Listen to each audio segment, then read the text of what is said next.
Hola, muy buenos días y gracias por estar aquí y acompañarme. Hoy quiero hablarte de algo que rara vez se explica con claridad cuando se habla de lujo y que, sin embargo, marca una diferencia decisiva entre desenvolverse con solvencia en esta industria o cometer errores graves sin ser plenamente consciente de ello.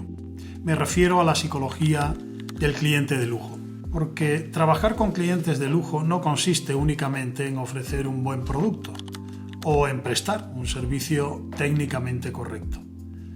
Trabajar en este nivel exige comprender cómo piensa quien nos paga, qué espera realmente, qué valora profundamente y, sobre todo, qué no está dispuesto a tolerar bajo ningún concepto.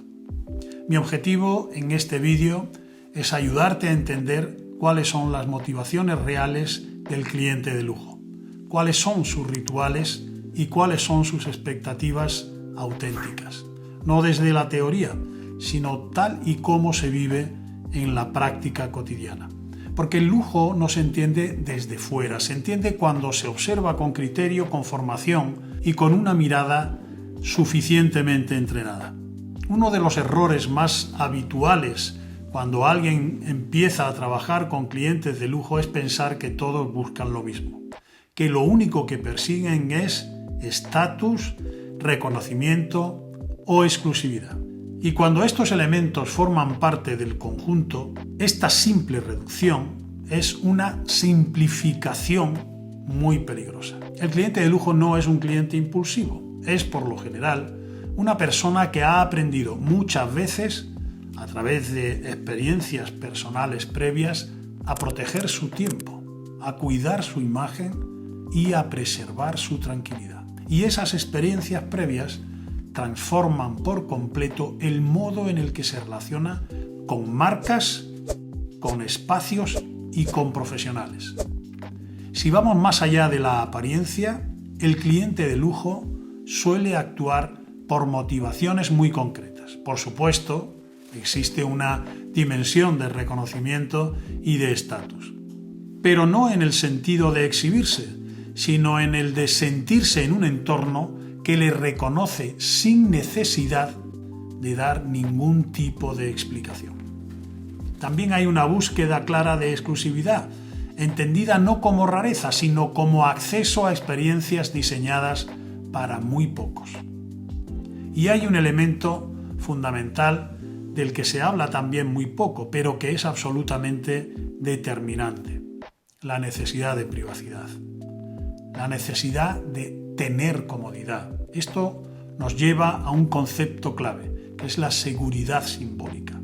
El cliente de lujo desea sentirse seguro a nivel físico y económico, pero también, y esto es crucial, muy importante, a nivel social. Seguro de que no va a quedar expuesto a situaciones incómodas. Seguro de que no va a sentirse fuera de lugar. Seguro de que no va a cometer un error por culpa de un profesional que está muy mal preparado. Aquí entra en juego la gestión del riesgo social.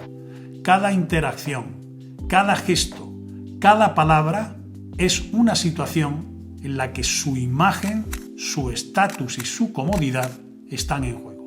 Por eso este cliente es tan sensible a los fallos, no porque sea caprichoso, sino porque el coste emocional de un error para él es muy alto. Y nuestro cliente paga por emociones positivas. Cuando comprendes estas motivaciones, entonces empiezas a entender también sus rituales, lo que le gusta. Empiezas a leer cómo se comunica, cómo se mueve, qué evita y qué espera. El cliente de lujo suele valorar profundamente la discreción, la claridad y una comunicación medida y precisa. No suele explicar en exceso lo que quiere porque espera ser leído y evita, por encima de todo, tener que corregir, insistir o justificarse.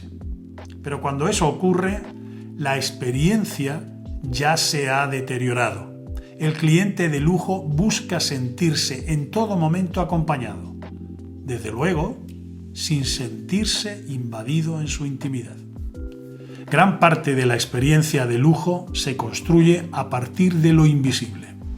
del tono con el que se habla, del ritmo de la interacción, de los silencios bien gestionados y también, desde luego, cómo no, del protocolo, el protocolo social. No de un protocolo rígido, sino de un protocolo que aporta contexto, orden y sensación de seguridad y tranquilidad. Hay que llegar antes de que el cliente tenga que pedir. Y por supuesto, los códigos no verbales. Cómo se entra en un espacio, cómo se acompaña o cómo se está presente sin incomodar. Nada de esto se improvisa.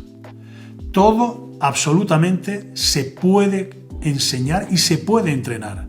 Y debe entrenarse porque cuando un profesional no comprende esta psicología, comete errores que no siempre son evidentes. Puede ser técnicamente excelente y sin embargo generar incomodidad y romper la experiencia que se supone es exquisita y que tú debes ofrecer. Y muchas veces ni siquiera sabrás qué ha ocurrido, porque el cliente de lujo no va a volver. Por eso, trabajar con clientes de lujo exige una formación específica. Formación en servicio, sí, naturalmente, pero también en mentalidad, en capacidad de leer el contexto, en protocolo y en comprensión profunda del comportamiento humano. Este sector no funciona por intuición, funciona por conocimiento, entrenamiento y también, desde luego, por criterio. Como has podido comprobar a lo largo de este vídeo, el lujo es un universo complejo, exigente y profundamente humano. Por ese motivo he preparado una clase en la que explico con más detalle cómo se entrenan estas competencias y para quién tiene realmente sentido trabajar en este nivel. Te dejo el enlace justo debajo de este vídeo para que puedas verla. Nos vemos muy pronto.